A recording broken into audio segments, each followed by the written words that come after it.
बुलाया और इस तरह से आपने सम्मान दिया। मैं आपका हृदय से अभिनंदन करता हूं, आप सबका आभार व्यक्त करता हूं।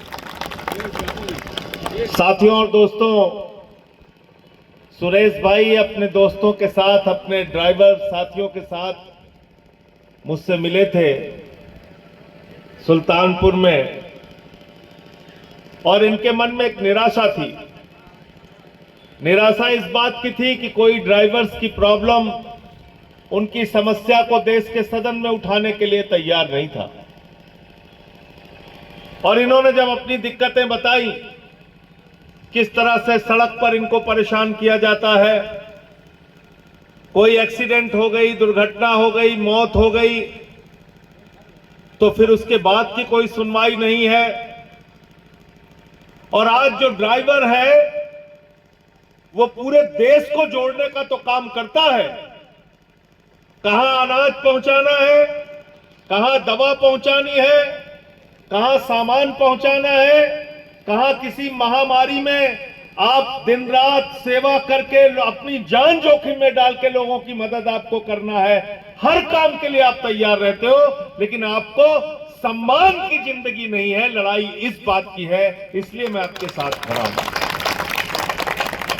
क्योंकि सम्मान की गारंटी एक छोटी सी किताब में मैंने इसको बनवा लिया, जिसको कहीं दिक्कत ना हो। यह है बाबा साहब डॉक्टर भीमराव अंबेडकर जी ने जो भारत का संविधान लिखा है, और इस संविधान में लिखा है कि यह संविधान आपको गारंटी देता है सम्मान के साथ जिंदगी जीने की गारंटी, सम्मान के साथ जिंदगी जीने की गारंटी।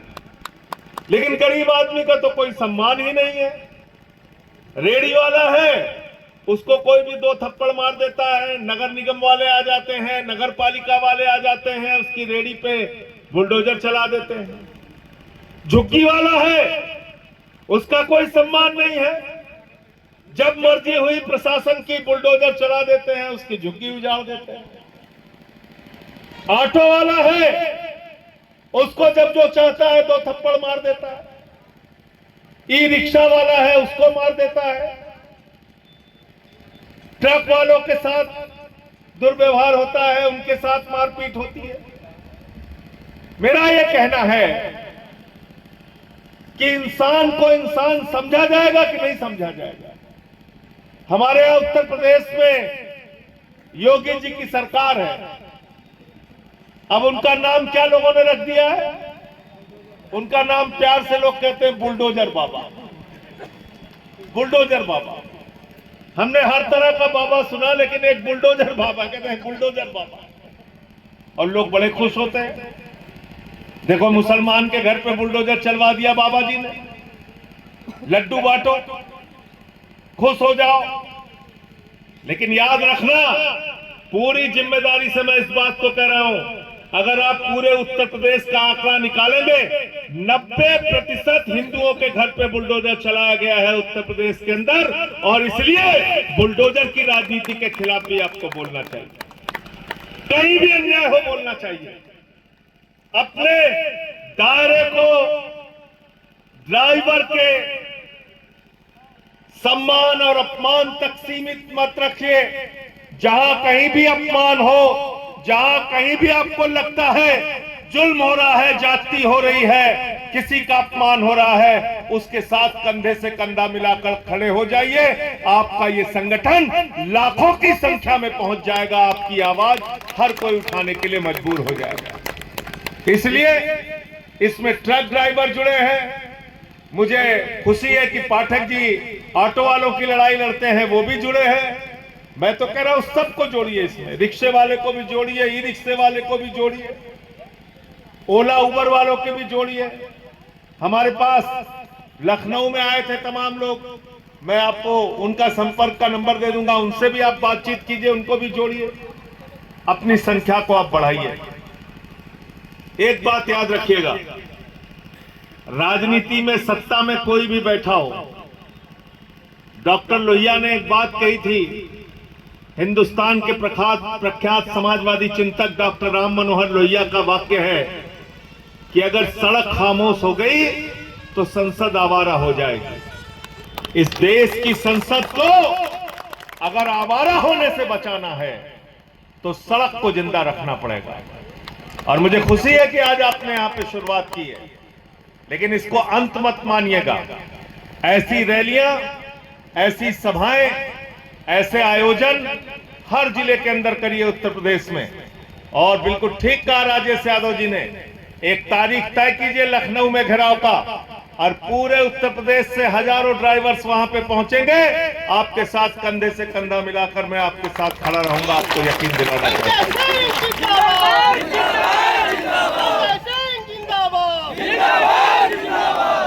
क्योंकि जिन लोगों से आप लड़ रहे हैं ये इतने आसान लोग नहीं हैं, इनकी चमड़ी बहुत मोटी है, इनको फर्क नहीं पड़ता। आप चिल्लाते रहिए, रोते रहिए, विलखते रहिए, कोई फर्क नहीं पड़ता। नौजवान बेरोजगारी से परेशान है, लोग महंगाई से परेशान हैं, किसान खाद की बोरी के लिए लाठी खा रहा है, लाइन में लग के मर जा रहा है, ड्राइवर अलग तरह की समस्या से परेशान है, वो अपने लिए आयोग की मांग कर रहा है। इनको कोई फर्क नहीं पड़ता, इनको कोई फर्क नहीं पड़ता।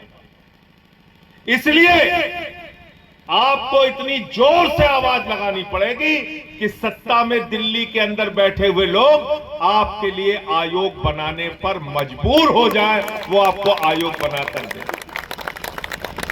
और ये जब आयोग राष्ट्रीय स्तर पे बनेगा तभी राज्य के स्तर पे भी आयोग का गठन होगा। हर राज्य में आयोग का गठन हो, आपकी समस्याओं का वहां पर समाधान हो, आपका एक ऐसा कम से कम प्रावधान। बिल्कुल ठीक आपने कहा कि अगर किसी ड्राइवर की किसी दुर्घटना में मौत हो गई तो उसके बाद उसके परिवार का क्या होगा। एक निश्चित राशि, आपने 10 लाख रुपए की जो बात कही, कम से कम 10-15 लाख रुपए उसके परिवार को मिलना चाहिए। आपकी एक एक मांग के साथ मैं खड़ा हूं, लेकिन याद रखिएगा कि एक बार सिर्फ संसद में बोल देने से ये आपकी मांग सुन लेंगे ऐसा नहीं है। मैं कोई न झूठ बोलता हूं और न झूठा आश्वासन देता हूं। मैं एक ही चीज की गारंटी आपको दे सकता हूं कि आपकी लड़ाई को अंतिम दम तक आपके साथ मिलकर लड़ूंगा और आपकी मांगे मनवाने के लिए पूरा प्रयास करूंगा।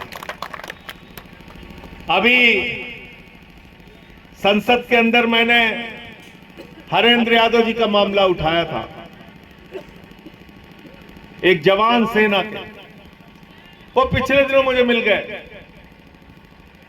बताया कि वहां पर हमारे जवानों से ट्रे उठवाया जाता है, जूता साफ करवाया जाता है, कपड़ा साफ करवाया जाता है। अगर कोई फौज में रहा होगा तो वहां की तकलीफों को जानते होंगे लोग। किसी नेता की हिम्मत नहीं थी सदन में बोलने की, लेकिन देश की संसद में मैंने हिंदुस्तान के जवानों का मामला उठाया। मैंने कहा जवान को सम्मान चाहिए। एक जवान अगर फौज में भर्ती होता है तो किसी अधिकारी का ट्रे उठाने के लिए नहीं है, वो पाकिस्तान के दुश्मनों के खिलाफ बंदूक उठाने के लिए सीमा पर है, वो ट्रे उठाने के लिए नहीं है। तो इसलिए हर जगह लड़ाई सम्मान की है। समाज के दलित, पिछड़े, शोषित, वंचित जिन लोगों को हजारों वर्षों से सम्मान नहीं मिला, उनके साथ हमें खड़ा होना है। और अलग अलग समाज काम के हिसाब से बनाइए। मैं तो कह रहा हूं, जिस दिन किसान एक समाज बन जाएगा, जिस दिन ड्राइवर एक समाज बन जाएगा, जिस दिन नौजवान एक समाज बन जाएगा, जिस दिन बुजुर्ग एक समाज बन जाएगा, उस दिन हिंदुस्तान पूरा मिलकर एक समाज बनेगा। कोई हिंदू मुसलमान करने वालों को यहां पर राजनीति करने की इजाजत नहीं होगी। लेकिन आज की तारीख में तो सारा कुछ आपका पीछे धकेल दिया जाता है कि नशा सुंघा दिया गया आपको। आप कहिए नौकरी दे दो, कहते हैं हिंदू मुसलमान, कहते हैं महंगाई, कहते हैं हिंदू मुसलमान। आप कुछ भी कहिए, हर समस्या का एक ही समाधान, हिंदू मुसलमान। हर समस्या का एक समाधान, हिंदू मुसलमान। तो मैं आपसे पूछना चाहता हूं, ये जो ड्राइवर भाई हमारे हैं, लाखों के बता रहे थे, कितना 12 लाख लोग, 12 लाख लोग मेंबर बने हैं, 12 लाख ड्राइवर हैं, इसमें सारे के सारे मुसलमान हैं। सबके सब मुसलमान है क्या? हिंदू है नहीं है इसमें? कितने परसेंट होंगे? 90% से तो ज्यादा होंगे। तो अगर हिंदुओं का भला करना चाहते हो, कम से कम उसी के नाम पे ड्राइवरों का आयोग बना दो, बना दो। अभी मैं पढ़ रहा था सरकार का आंकड़ा, 1 लाख सरकारी स्कूल बंद हुआ हिंदुस्तान में। जब से हमारे महामानव का आगमन हुआ इस हिंदुस्तान में, जब से वो प्रकट हुए महामानव जी, जिनका जिक्र अभी हमारी जो गायिका है वो कर रही थी, अलका जी, उजाला जी और सुरेंद्र जी बता रहे थे, तो जब से उनका इस धरती पर जन्म हुआ है और जब से वो भारत के प्रधानमंत्री बने हैं, उसके पहले तो हम लोग सोचते थे कोई इंसान प्रधानमंत्री बनता है, जब वो आए तो उन्होंने कहा मैं नॉन बायोलॉजिकल, मैं महामानव, तो भगवान है। तो जब से वो भगवान प्रकट हुए हैं, आपको पता है 1 लाख सरकारी स्कूल बंद हुआ है देश में, 1 लाख, और जिसमें सबसे ज्यादा उत्तर प्रदेश में बंद हुआ है। और उसमें किसके बच्चे पढ़ते हैं? दलितों के, पिछड़ों के, शोषितों के, वंचितों के। सरकारी स्कूल में कौन पढ़ने जाता है? मजदूर का बच्चा, गरीब आदमी का बच्चा। कोई उसके लिए आवाज नहीं उठाता। तो इसलिए आपके अस्पतालों में मोमबत्ती में ऑपरेशन होता है, कोई सवाल नहीं उठाता। महंगाई देश में बढ़ती है, कोई सवाल नहीं उठाता। बच्चों के स्कूल बंद हो रहे हैं, कोई सवाल नहीं उठाता। ड्राइवर हो, ऑटो वाले हो, रेडी वाले हो, इनकी प्रॉब्लम है, कोई सवाल नहीं उठाता। और जो लोग ये नारा लगाते हैं, जिस हिंदू का खून न खौला खून नहीं वो पानी है, मैं उन सब से कहना चाहता हूं, मेरा भी खून बहुत खौलता है। जिस आरएसएस, विश्व हिंदू परिषद और बजरंग दल वालों के अंदर हिम्मत है, आओ हमारे साथ मिलके। बच्चों के स्कूल जब बंद होते हैं, तुम्हारा भी खून खोलना चाहिए, हमारा भी खून खोलना चाहिए। चलो मिलकर लड़ते हैं योगी बाबा से और मोदी जी से। लेकिन वहां खून नहीं खोलता। किसके ऊपर खोलता है? कहन का नाम, कहन रहमान, कहन 2 थप्पड़ मारो। मुसलमान के लिए बस खून खोलता है, उससे झगड़ा करना है, उससे लड़ाई करनी है। कहीं किसी दलित को पा जाएंगे, उससे लड़ाई लड़ना है, उससे झगड़ा करना है। अभी देखा ना, पासी समाज के एक बुजुर्ग को काकोरी में मंदिर की सीढ़ियों पे पेशाब चटवाया गया। ये हिंदुस्तान 80 साल के बाद का हिंदुस्तान है, आजादी के 80 साल के बाद का। एक बुजुर्ग आदमी को आप मंदिर की सीढ़ी पे पेशाब चटवा रहे हैं। सीआरपीएफ का एक जवान दलित समाज से, उसको बुलंदशहर में गोली पे नहीं चढ़ने दिया गया। एक कथावाचक की चोटी काट ली गई। ये देश हम बनाना चाहते हैं, ऐसा हिंदुस्तान हम बनाना चाहते हैं। इसलिए नफरत की राजनीति हिंदुस्तान की सबसे बड़ी बर्बादी का कारण है। नफरत को भी मिटाना होगा। अपने ड्राइवर भाइयों से भी मैं कहना चाहता हूं, आप पूरे देश में जाते हो, पूरे देश के अलग अलग कोने में जाते हो, अपनी गाड़ियों से कम प्यार का, मोहब्बत का, भाईचारे का प्रचार करो। चाहे एक बैनर लगा के जाना पड़े, बना के जाओ। लोगों को जोड़ने का काम करो, देश को जोड़ने का काम करो। अरे आपने तो कोरोना की महामारी में भी काम किया नहीं किया? बताओ, किया नहीं किया? उसमें भी जान गई ड्राइवरों की। कौन लोग जाते थे सामान पहुंचाने के लिए, एक जिले से दूसरे जिले, एक प्रांत से दूसरे प्रांत, अनाज पहुंचाने जाते थे, आटा दाल चावल पहुंचाने जाते थे। कौन जाता था? यही हमारे ड्राइवर भाई जाते थे। मरीजों को पहुंचाने का काम किया। जो हमारे एम्बुलेंस के ड्राइवर थे, उसमें से भी कई लोगों की जान गई। कौन सुनने वाला है? ट्रक वाले गए, बहुत सारे लोग, उनकी जान गई, कोई पूछने वाला नहीं।